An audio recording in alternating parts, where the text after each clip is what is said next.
রাজ্যে বন্যা পরিস্থিতি তৈরির জন্য ডিভিসিকে দায়ী করেছেন মুখ্যমন্ত্রী মমতা বন্দ্যোপাধ্যায়। এই বিষয়ে প্রধানমন্ত্রীকে চিঠি মুখ্যমন্ত্রী। চিঠিতে উল্লেখ, 2009 সালের পর সবথেকে খারাপ বন্যা পরিস্থিতির মুখে পড়েছে রাজ্য, এর জন্য দায়ী ডিভিসি।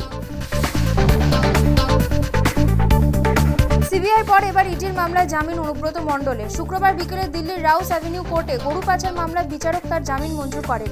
সূত্রে খবর, তিহার জেল থেকে তিনি মুক্ত হতে পারেন শনিবার। শুক্রবার বিকেলে সিবিআই দফতরে অভিযানের মধ্যে দিয়ে আপাতত ধর্ণা অবস্থানে ইতি টানতে চলেছেন জুনিয়র ডাক্তাররা। শনিবার থেকে জরুরি পরিষেবার কাজে যোগ দেবেন তারা। আন্দোলনকারীরা জানান, দ্রুত ন্যায় বিচারের দাবিতে লড়াই জারি থাকবে। 72 ঘন্টার জন্য ঝাড়খণ্ড বর্ডার সিল করার নির্দেশ দিয়েছিলেন মুখ্যমন্ত্রী মমতা বন্দ্যোপাধ্যায়। মুখ্যমন্ত্রীর নির্দেশের পরই সিল ঝাড়খণ্ড সীমান্ত। দাঁড়িয়ে পণ্যবাহী গাড়ি বিপাকে চালকরা। প্যারামিলিটারি নামিয়ে কেন্দ্রকে ব্যবস্থা নেওয়ার আবেদন শুভেন্দু অধিকারী। বন্যা পরিস্থিতি নিয়ে উদ্বিগ্ন মুখ্যমন্ত্রী মমতা বন্দ্যোপাধ্যায়। তাই করেছেন ডিভিসিকে, বলেছেন ম্যানমেড বন্যা। এদিকে মুখ্যমন্ত্রীর এই তত্ত্ব মানতে নারাজ কেন্দ্র। রাজ্যকে জানিয়ে জল ছেড়েছে ডিভিসি, সাফ জানালো জলশক্তি মন্ত্রক। অবশেষে মুক্ত বাম যুবনেতা কলতান দাশগুপ্ত। শুক্রবার বিধাননগর আদালতে নথিপত্র ব্যক্তিগত বন্ডের টাকা জমা দেওয়ার পরই মুক্তি পান তিনি। লাল আবির উড়িয়ে যুব বাম নেতাকে স্বাগত জানান মীনাক্ষী মুখোপাধ্যায় সহ দলীয় কর্মী সমর্থকরা।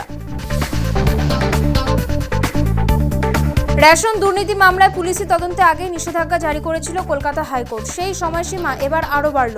শুক্রবার বিচারপতি রাজশ্রী ভরদ্বাজ এমনটাই নির্দেশ দিয়েছেন।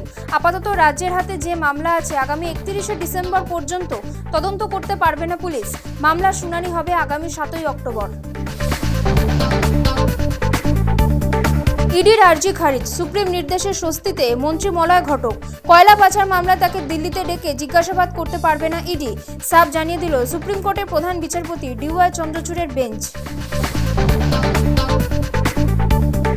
তিরুপতির লাড্ডু বিতর্ক এবার সুপ্রিম কোর্টে দায়ের মামলা। সূত্রের খবর, ধর্মীয় অধিকার রক্ষার দাবি জানিয়ে শীর্ষ আদালতে পিটিশন ফাইল করা হয়েছে।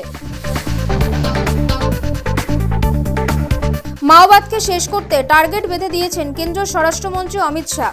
ঘোষণা করেছেন 2026 সালের 31শে মার্চের মধ্যে ভারতকে মাওবাদ মুক্ত দেশ হিসেবে ঘোষণা করা হবে। অস্ত্র ত্যাগ করে আত্মসমর্পণ করো, অন্যথায় অল আউট অভিযান শুরু করবে সেনা। মাওবাদীদের উদ্দেশ্যে কড়া হুঁশিয়ারি শাহর। বাংলাদেশের বিরুদ্ধে আগুনে ফার্মে জশপ্রীত বুমরা। মাত্র 149 রানে থেমে গেল টাইগারদের গর্জন। 50 রান দিয়ে 4 উইকেটে নিলেন বুমরা। সেই সঙ্গে পৌঁছে গেলেন 400 উইকেটের ক্লাবে।